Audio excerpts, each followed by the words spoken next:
2019 চনৰ মানৰ পৰাই আমি চৰকাৰৰ লগত যোগাযোগত আছিলো।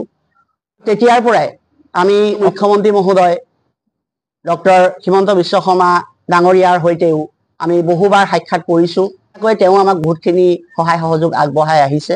আমি 2019 চনতে এই সেৱাটো নতুনকে নিবিদা লাভ কৰিছিলে বৰ্তমান পৰিচালিত হৈ থকা কোম্পানী EMRI গ্ৰীণ হেল্থ সাৰ্ভিসে। আৰু 2023 চনৰ 23-24 চনত তেওঁলোকৰ নিবিদাটো শেষ হৈছিলে। 5 বছৰৰ কাৰণে তেওঁলোকে পাইছিলে, নিবিদাটো শেষ হৈছিলে।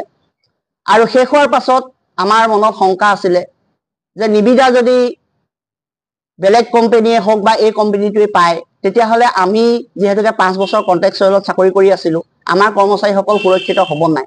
যিহেতুকে আমি 2008 চনৰ পৰা এই সেৱাটোৰ লগত জড়িত হৈ আছো আৰু ইতিমধ্যে আমি 13-14 বছৰ এই সেৱাটোত আমি প্ৰদান কৰিছো। গতিকে আমাৰ সকলোৰে এটাই আশা যে আমি এই সেৱাটোৰ লগত জড়িত হৈ থাকিব বিচাৰো। আৰু সেইকাৰণে আমি মুখ্যমন্ত্ৰী মহোদয়ক আমি অনুৰোধ জনাই আছিলো যে আমাৰ কোম্পানী যিয়ে নহওক, আমাৰ কিন্তু চাকৰিসমূহ থাকিব লাগে। আমাৰ এজনো কৰ্মচাৰী যাতে এই সেৱাটোৰ পৰা বঞ্চিত হ'ব নালাগে। আমাৰ যি দৰমহা, সেই দৰমহাটো আমি খুব কম পাইছিলো আৰু সেই ক্ষেত্ৰতো আমি মুখ্যমন্ত্ৰী মহোদয়ক অনুৰোধ কৰি আহিছিলো যে আমাৰ দৰমহা অলপ বৃদ্ধি কৰিব লাগে। সঁচাকৈ তেওঁক আমি ধন্যবাদ দিব লাগিব, কাৰণ তেওঁ আমাক যি হিচাপে তেওঁ প্ৰতিশ্ৰুতি প্ৰদান কৰিছে আজিলৈকে, তেওঁ কিন্তু কেৱল মুখেৰে প্ৰতিশ্ৰুতি প্ৰদান কৰা নাই, তেওঁ লিখিতভাৱেও প্ৰদান কৰি আমাক দেখুৱাইছে। গতিকে যিটো আমাৰ টেণ্ডাৰ পেপাৰ উলিয়াইছে, টেণ্ডাৰ পেপাৰটো আপোনালোকৰ 17/8/2024 প্ৰকাশ পাইছে। Notice inviting tender for operation and maintenance of Mrityunjay 108 ambulance under national service of NSM Assam.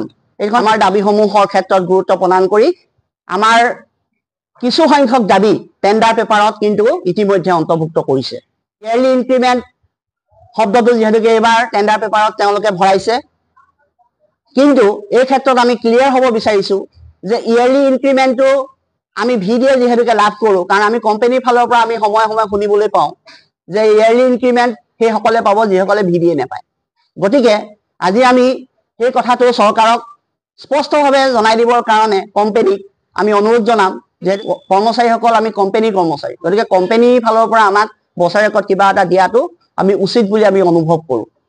ৰক্ষা কৰি মুখ্যমন্ত্ৰী মহোদয়ে এইবাৰ টেণ্ডাৰ পেপাৰত উল্লেখ কৰিছে যে যদি এজন কৰ্মচাৰী চাকৰি জীৱনত মৃত্যু হয়, তেনেহ'লে তেখেতে মিনিমাম 10 লাখ টকা বীমাৰ পৰা লাভ কৰিব। তেওঁ ডিউটিত নাথাকিলেও যদি তেওঁ চাকৰি অৱস্থাত যদি মৃত্যু হয় 10 লাখ টকা দিব। আৰু যদি কৰ্মচাৰীজন অফ ডিউটিত থাকি আঘাতপ্ৰাপ্ত হৈ চিৰদিনৰভাৱে কৰ্ম সংস্থাপন হেৰুৱাব লগা হয়, তেতিয়াহ'লে তেওঁক 5 লাখ টকা প্ৰদান কৰিব। আৰু অন ডিউটিত ডেথ হ'লে মানে 20 লাখ টকা তেওঁক প্ৰদান কৰিব। আৰু অন ডিউটিত যদি ইনজুৰ্ড হয়, তেতিয়াহ'লে তেওঁক 10 লাখ টকা প্ৰদান কৰিব বুলি এইবাৰ টেণ্ডাৰ পেপাৰত লিপিবদ্ধ কৰিছে। গতিকে আমি মুখ্যমন্ত্ৰী মহোদয়ক ধন্যবাদ দিবই লাগিব, যিহেতুকে আমাৰ কথাসমূহ তেওঁ গুৰুত্ব সহকাৰে লৈ এইখিনি বস্তু লিখিত আকাৰত এইবাৰ টেণ্ডাৰ পেপাৰত উল্লেখ কৰিছে। আৰু লগতে কৰ্মচাৰীসকলৰ শংকা হৈছিলে যে কোম্পানীয়ে যিহেতুকে আমাক যিটো চেলাৰী দি ৰাখিছে, সেই চেলাৰীটো প্ৰকৃততে চৰকাৰে গম পায় নে নাপায়। পেপাৰত সেইটো পইণ্টটো তেওঁলোকে লিখিছে যে service provider shall submit employee salary slip, PF statement etc. to GOV for monthly verification। খালি এইখিনিতে আমাৰ আৰু এটা অনুৰোধ থাকিব। অনুৰোধটো হৈছে যে কোম্পানীয়ে যিহেতুকে চেলাৰী স্লিপ যি মানুহে চেলাৰী বেছিকে পায়, সেই চেলাৰী স্লিপখন যাতে সাবমিট নকৰে, জুনিয়ৰজনৰ চেলাৰী স্লিপখনো যাতে সাবমিট কৰে, প্ৰথমৰ পৰা কিমান দিয়ে সেইখিনি কথাও যাতে তেওঁলোকে অসম চৰকাৰ মাননীয় মুখ্যমন্ত্ৰী মহোদয়ে যাতে লক্ষ্য ৰাখে, তাৰ প্ৰতি অনুৰোধ ৰাখিছো যে চিনিয়ৰ আৰু জুনিয়ৰ এই দুটা ভাগত যাতে দৰমহাৰ যিটো শিতান, সেই শিতানটো যাতে অলপ পৃথক হয়। কাৰণ এজন 15 বছৰ কৰা মানুহ আৰু এজন 6 মাহ কৰি অহা মানুহে সমান দৰমহা পোৱাৰ ক্ষেত্ৰত, আমাৰ দৰমহা বেছিকে পোৱাৰ ক্ষেত্ৰত আমাৰ কোনো আপত্তি নাই, কিন্তু চিনিয়ৰ বেচিছত অকমান হ'লেও যাতে দৰমহাটো পৃথক হয়, তাৰ আমি অনুৰোধ ৰাখিছো। আমি মুখ্যমন্ত্ৰী মহোদয়ৰ লগতে যি আমাৰ বিভাগীয় যি শীৰ্ষ বিষয়াসকল আছে, যিসকলে আমাৰ ভৱিষ্যত নিৰূপণ কৰিব, তো তেখেতলোকলৈও আমাৰ অনুৰোধ থাকিব যাতে আমাৰ যিসকল অসমীয়া যুৱক যুৱতী যি ইয়াত নিযুক্তি হৈ আছে 108 সেৱাত, তেওঁলোকৰ ভৱিষ্যত উজ্জ্বল কৰাৰ ক্ষেত্ৰত বা ভৱিষ্যত নিৰাপত্তা কৰাৰ ক্ষেত্ৰত বিভাগীয় কৰ্তৃপক্ষ শীৰ্ষ বিষয়াসকলে অকমান চিন্তা চৰ্চা কৰিব আৰু আমাৰ সিদ্ধান্তবোৰ দিয়াৰ আগমুহূৰ্তত আমাৰ কৰ্মচাৰীসকলে যিখিনি আমাৰ অভাৱ অভিযোগ আমি ছাবমিট কৰিছিলোঁ সেইখিনি সিদ্ধান্ত গ্ৰহণ কৰি শীৰ্ষ বিষয়াসকলে অসম চৰকাৰক ছাবমিট কৰাৰ আগমুহূৰ্তত যাতে আমাৰ কৰ্মচাৰীসকলৰ মনৰ যিখিনি কথা আমি কেনেধৰণে কি কৰিব বিচাৰিছোঁ, আমাৰ মনত কি প্ৰশ্ন আছে, কেনেকৈ আমি সমাধান কৰিব বিচাৰিছোঁ, এই কথাখিনি যাতে অলপ বুজ ল'বৰ কাৰণে চেষ্টা কৰে।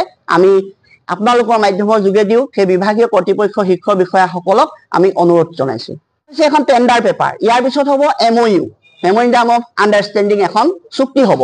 সেই চুক্তিখন কৰাৰ আগমুহূৰ্তত আমি মুখ্যমন্ত্ৰী মহোদয়, স্বাস্থ্যমন্ত্ৰী মহোদয় আৰু পৰিয়াল কল্যাণ বিভাগৰ স্বাস্থ্যৰ শীৰ্ষতম বিষয়াসকলক আমি অনুৰোধ জনাইছোঁ যে এই চুক্তিখন কৰাৰ আগমুহূৰ্তত যিহেতুকে এই ক্লজটো ভৰোৱা হৈছে, এই ক্লজটোৰ আমি উঠাই দিবলৈ কোৱা নাই, যাতে ভৱিষ্যত আমাৰ সুৰক্ষিত হয়। আমি যাতে কোম্পানীটোৱে দৰমহা বঢ়োৱাৰ ক্ষেত্ৰতে হওক বা বিভিন্ন সুবিধা দিয়াৰ ক্ষেত্ৰতে হওক যাতে পিছ পৰি ৰ'ব লগা নহয় বা কোম্পানী যাতে নিজৰ কথাত অটল থাকে, এই কথাখিনি আমি যদি ধুনীয়াকৈ লিপিবদ্ধ কৰি পেলাই আমি এতিয়াই যদি ঠিক কৰি ল'ব পাৰোঁ বা মেমৰেণ্ডামত যদি আমি MOUত যদি আমি অন্তৰ্ভুক্ত কৰাই ল'ব পাৰোঁ, তেতিয়াহ'লে আমাৰ কৰ্মচাৰীসকল আগন্তুক 5 বছৰলৈকে সুৰক্ষিত হৈ থাকিব বুলি আমি গোটেই কথাখিনি যেতিয়া আমাৰ টেণ্ডাৰ চূড়ান্ত হ'ব, যি কোম্পানীয়ে যেতিয়া পাব, সেই কোম্পানীটোৰ লগত আমাক এখন আলোচনা মিলিত কৰাম বুলি তেওঁ প্ৰতিশ্ৰুতি প্ৰদান কৰি থৈছে।